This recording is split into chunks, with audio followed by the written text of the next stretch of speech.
लोकी को time door से धक्का देकर सिल्वी उसको सुरक्षित वापस टीवीए में पहुंचा देती है और कैंग के वेरिएंट ही हू रिमेन्स को मार देती है, जिसकी वजह से समय रेखा पर अब किसी का कंट्रोल नहीं होता और वो अपनी अनगिनत शाखाएं बनाने लगती है। तो लोकी टीवीए में मोबियस को कैंग के आने वाले सभी वेरिएंट्स के बारे में आगाह करता है कि वो यहाँ हमला करने आ रहे हैं, लेकिन मोबियस और हंटर B-15 लोकी को पहचान ही नहीं पाते और उसको कोई भगोड़ा वेरिएंट समझकर उसको पकड़ने के लिए उसके पीछे पड़ जाते हैं। तो लोकी उनसे बचने के लिए टावर से ही कूद जाता है, पर एक उड़ती हुई कार्गो टैक्सी में आकर गिर जाता है जो वहीं दूसरे टावर में जाकर क्रैश हो जाती है, जिसकी वजह से वहाँ का मॉनिटर गिरकर फ्लोर में क्रैक ला देता है। अब वहाँ पर काम कर रहा कैसी भी लोकी को पहचान नहीं पाता, बल्कि वो हंटर्स को बता देता है कि एक भगोड़ा उसके टावर में है। तभी लोकी का शरीर ग्लिच करता हुआ वहाँ से गायब होकर फिर से उसी जगह केसी के सामने आ जाता है, पर इस बार केसी उसे पहचान लेता है। इससे पहले लोकी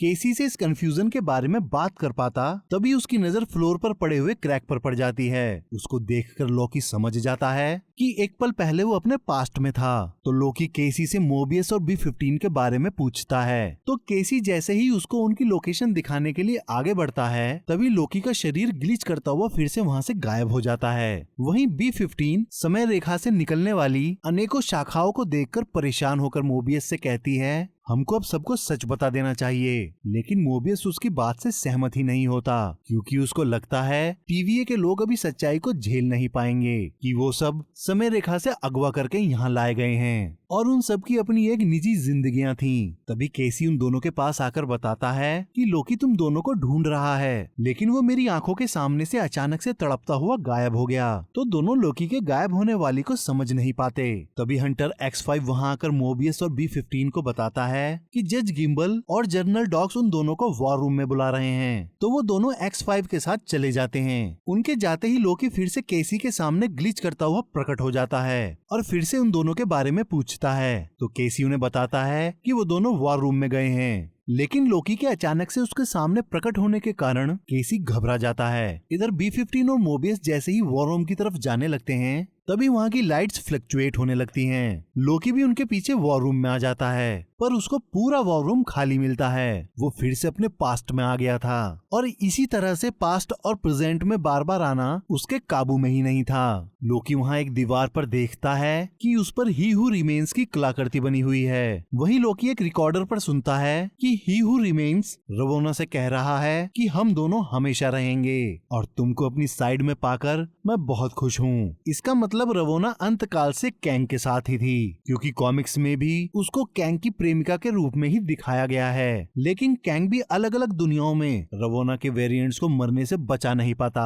इधर दूसरी तरफ मोबियस और B-15 वॉर रूम में आ जाते हैं। वो टेबल पर समय रक्षक का कटा हुआ सिर देखते हैं, जिसको सिल्वी ने पहले सीजन में काट दिया था। तभी उन लोगों को पता चलता है ये समय रक्षक सिर्फ एक रोबोट्स थे, जिनको टीवीए के लोग अपना भगवान मानते थे।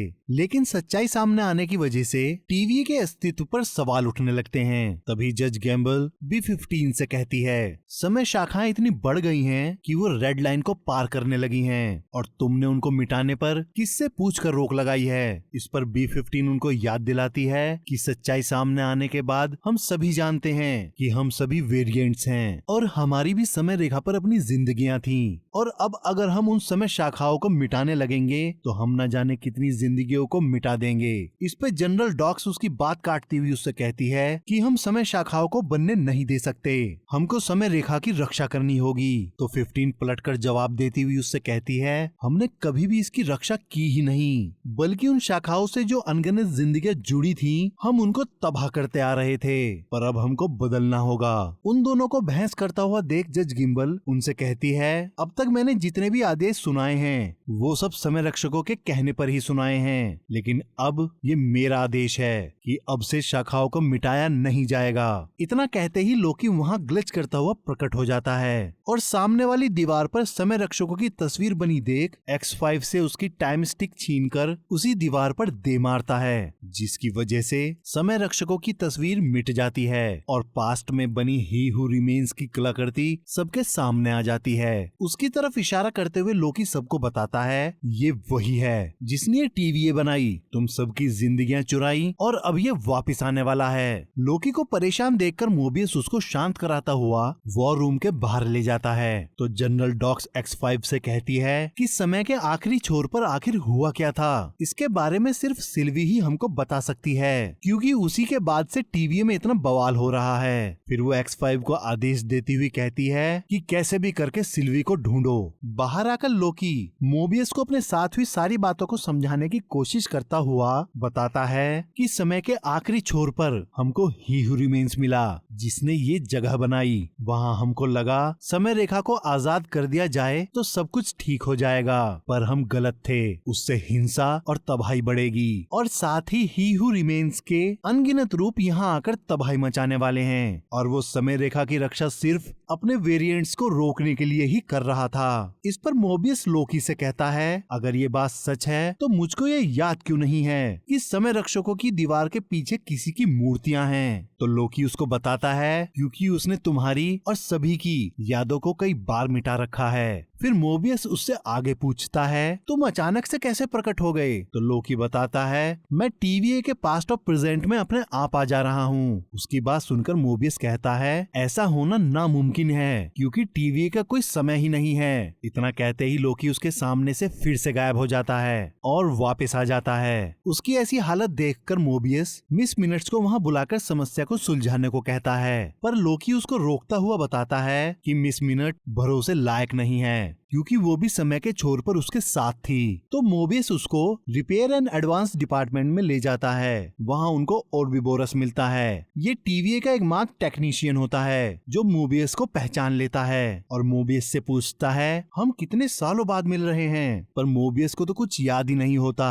तो ओरोबोरस उनको बताता है कि पूरे 400 साल बाद। वो आगे कहता है कि मोबियस मुझको ओबी कहकर बुलाता है। ये सब जानकर मोबियस समझ जाता है कि सच में उसकी याददाश्त मिटाई गई है। अब ये बातें ओबी को इसलिए याद थी क्योंकि ही हू रिमेन्स ने उसकी याददाश्त मिटाई ही नहीं थी, क्योंकि ही हू रिमेन्स जानता था कि अगर TVA में कोई भी तकनीकी खराबी आई तो उसको सिर्फ ओबी ही ठीक कर सकता था, जिसके लिए उसकी याददाश्त उसके पास ही रहनी चाहिए थी और दूसरा उसके पास कोई उससे मिलने भी नहीं आता था। इसीलिए ही हू रिमेन्स ओबी की तरफ से बेफिक्र था। ओबी से बात करते करते लोकी उसके सामने से गायब हो जाता है। उसको देखकर ओबी बताता है, ये तो टाइम स्लिपिंग है, समय का फिसलना। लेकिन ओबी के लिए TVA में समय का फिसलना मुमकिन ही नहीं था। दूसरी तरफ लोकी वापस TVA के पास्ट में आ जाता है, ठीक ओबी के पास। वो उसको बताता है, मैं TVA के अलग अलग समय में खिंचता जा रहा हूँ। तो वहाँ भी ओबी को उसकी बात पर यकीन नहीं होता क्योंकि वो जानता था कि TVA में समय का खिंचाव हो ही नहीं सकता।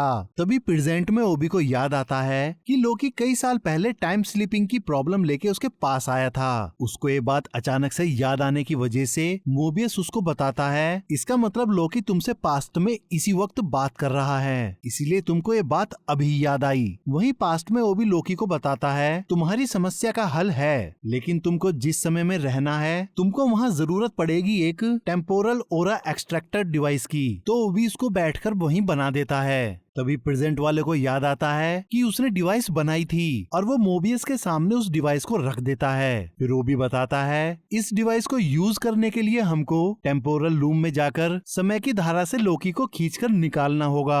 ओबी मोबियस को आगे बताता है, अगर तुम लूम के पाथ से बाहर जल्दी नहीं निकल पाए तो वहाँ की एनर्जी तुम्हारी पूरी खाल को तुम्हारे शरीर से उधेड़कर अलग कर देगी। दूसरी तरफ पास्ट में ओबी लोकी को समझाता है कि अगर तुमको समय की धारा से बाहर आना है तो तुमको टाइम स्टिक की मदद से अपने आप को मिटाना होगा। इतना सुनते ही लोकी का सर चकरा जाता है। तो ओबी बताता है, खुद को खत्म करते ही तुम समय से आजाद हो जाओगे और तभी ये डिवाइस तुमको समय की धारा से खींचकर वापस प्रेजेंट में ले आएगा। इतना सुनते ही लोकी का शरीर ग्लिच करता हुआ वापस प्रेजेंट में आ जाता है। तभी ओबी देखता है उसका लैंप खराब हो गया है। तो मोबियस उसको बताता है, ये लैंप खराब नहीं हुआ बल्कि पूरे TVA में फ्लक्चुएशन हो रही है। इतना सुनते ही ओबी के होश उड़ जाते हैं। वो उन दोनों के साथ टेम्पोरल लूम चैम्बर में जाता हुआ बताता है, समय रेखा की शाखाएं बनने से टेम्पोरल लूम ओवरलोड हो रहा है और इसी कारण से फ्लक्चुएशन और शायद लोकी की टाइम स्लिपिंग भी हो रही है। इस पर मोबियस उससे टेम्पोरल लूम के बारे में पूछता है कि वो क्या है, तो ओबी उनको उसको दिखाकर बताता है ये TVA की धड़कन है। यहाँ पर समय के अलग अलग पलों को समय रेखा में पिरोया जाता है, पर एक साथ कई समय शाखाएं जुड़ने से ये ओवरलोड हो रहा है। फिर लोकी के पूछने पर ओबी बताता है अब TVA को बचाने के लिए हमको इसके ब्लास्ट डोर को बंद करना होगा। इतने में मोबियस एक सिस्टम पे स्किन लिख देता है क्योंकि उसको इन सब में अपनी खाल उधड़ने का डर था। फिर ओबी मोबियस को बताता है लोकी की टाइम स्लिपिंग को ठीक करने के लिए तुमको एक्सट्रैक्टर को समय रेखा पर लॉन्च करना होगा और वो लोकी को समय धारा से खींच लेगा, वो भी मेरे ब्लास्ट डोर को बंद करने से पहले। उसके बाद ओबी लोकी को एक टाइमर देता है जो लूम से कनेक्टेड होता है और वो लोकी को बताता है जैसे ही इसकी लाइट ग्रीन हो जाए तभी तुमको बिना समय गवाए अपने आप को टाइम स्टिक से मिटाना होगा, और अगर तुमने देरी कर दी तो तुम वक्त में कहां खो जाओगे इसका कोई पता भी नहीं लगा पाएगा। फिर लोकी मोबियस से जैसे ही कहता है अगर मैं वापस नहीं आ पाया तो तभी वो टाइम स्लिपिंग कर TVA के फ्यूचर में आ जाता है। फ्यूचर में आने वाली बात का पता उसको वहाँ के ब्लास्ट डोर बंद देखकर ही पता चल जाता है। साथ ही उसको एक सिस्टम पर मोबियस के हाथों से लिखा स्किन शब्द भी मिल जाता है, लेकिन लोकी से टाइम स्टिक वहीं पीछे छूट जाने की वजह से वो फ्यूचर के TVA में मौजूद टाइम स्टिक को ढूंढने लगता है। इधर ओबी मोबियस को पैसेज पार कराने के लिए एक सूट पहनाता है जो उसको रेडिएशन के तूफानों से बचा कर रखेगा। फिर मोबियस अपनी पूरी ताकत लगाकर पैसेज को पार करके एक्सट्रैक्टर को लॉन्च कर देता है। वहीं दूसरी तरफ फ्यूचर में लोकी देखता है समय रेखा पूरी तरह से आउट ऑफ कंट्रोल होकर TVA को तबाह करने लगी है।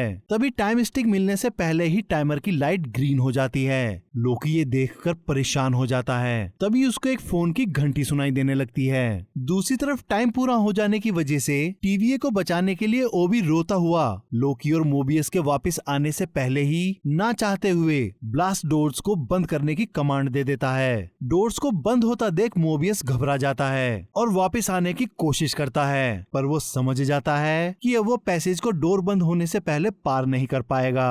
वहीं दूसरी तरफ फ्यूचर में लोकी के सामने से एक लिफ्ट खुलती है जिसमें से सिल्वी बाहर आती है और वो लोकी से कहती है तो तुम यहाँ हो। तभी कोई लोकी को टाइम स्टिक से मिटा देता है जिसका पता ही नहीं चल पाता, लेकिन हो ना हो उसको मिटाने वाला उसी फ्यूचर का लोकी ही होगा जिसको सिल्वी ढूंढ रही थी, या फिर फोन रेंजर भी हो सकता है जिसके बारे में शायद आने वाले किसी एपिसोड में हमको पता चले। लोकी के फ्यूचर में मिट जाने की वजह से एक्सट्रैक्टर लोकी को समय रेखा से खींच लाता है। वो सीधा मोबियस से जाकर टकराता है जिसके फोर्स की वजह से दोनों ब्लास्ट डोर बंद होने से पहले ही चैम्बर में वापस आ जाते हैं और दोनों बच जाते हैं। अब लोकी मोबियस से सिल्वी को ढूंढने को कहता है। वहीं दूसरी तरफ B-15 देखती है डॉक्स X5 के साथ बहुत सारा असला बारूद लेकर टाइम डोर की मदद से जा रही होती है, तो B-15 समझ नहीं पाती कि सिर्फ सिल्वी को पकड़ने के लिए डॉक्स इतने सारे हंटर्स के साथ बहुत सारा बारूद लेकर क्यों जा रही है, और सीजन 2 का पहला एपिसोड यहीं खत्म हो जाता है। आशा करता हूँ कि आप सभी को ये एक्सप्लेनेशन पसंद आई होगी। और भी मूवी के एक्सप्लेनेशन सुनने के लिए आप हमारे इस चैनल को लाइक करें, सब्सक्राइब करें और साथ ही बेल आइकन दबाना ना भूलें।